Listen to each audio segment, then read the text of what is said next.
But if you don't change that and you focus on the other person, you focus on the third party, you focus on getting your SP, this essentially hasn't changed. Your I am is still the same. The person comes back, you're still the same I am you were before, like I am not good enough, I am not chosen. They'll come back and then they won't choose you.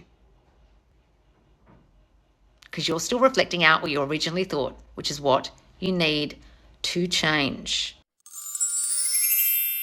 Can you expand on how to fix self-concept for being chosen and enough? Guys, I've got a sleep tape about being chosen on my channel, okay? There's also Banish the Third Party being a priority. They're both very similar about prioritizing yourself, feeling chosen, feeling enough, feeling good enough to be loved and wanted and chosen, okay? That's the focus you need to think. That's the focus you need to have thinking-wise. The reason why you think that is a whole lot of shit from childhood, and that's what you kind of need to work out sometimes to understand why you're thinking it so you can banish it away. Sometimes even just doing the affirmation, sometimes if you haven't investigated why you even think that, and then banish that as truth in your mind, can sometimes be counteractive.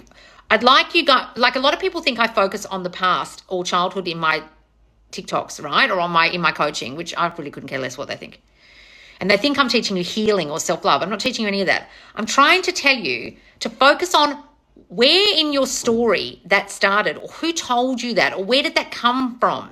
And when you work that out, you'll realize it was just the voice of someone else. It was the voice of a parent telling you weren't enough, or telling you weren't pretty, or putting you down, or discouraging you, or telling you things never work out, or telling you men cheat, or whatever the story is that caused you to think the way you do about yourself. You got put down, you got bullied. Then you'll realize, oh my God, I'm getting that story that I'm holding about myself of being not good enough, not pretty, not wanted, things don't work out for me from someone else. Why am I listening to that voice in my head? And all it is, guys, is a voice in your head, and there's you, and there's the voices in your head. And when you can banish those voices in your head with new affirmations, new thinking about yourself, those voices will fucking go away and they won't run you anymore. And then your reality changes.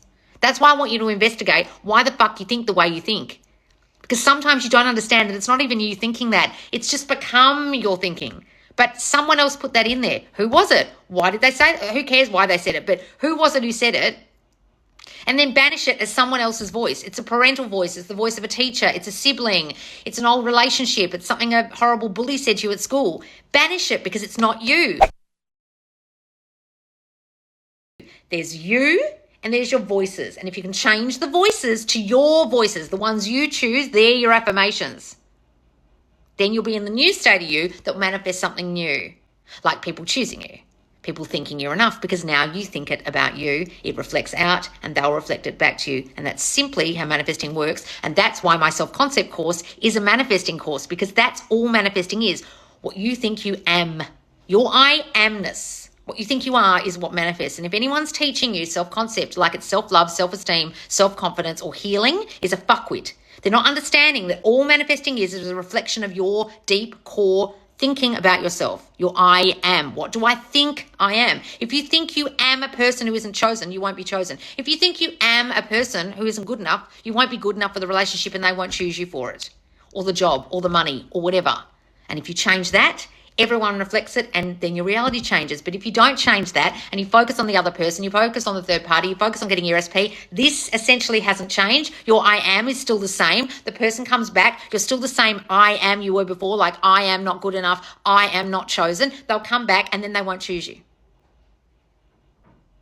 Because you're still reflecting out what you originally thought, which is what you need to change. If you guys don't get this and you're really confused by self-concept and you've had creators on your TikTok or in your YouTube, and there's a lot of YouTubers at the moment really getting this confused, that the only thing to change is self to change your reality. If you're really confused by that, guys, make sure you get into my email alert.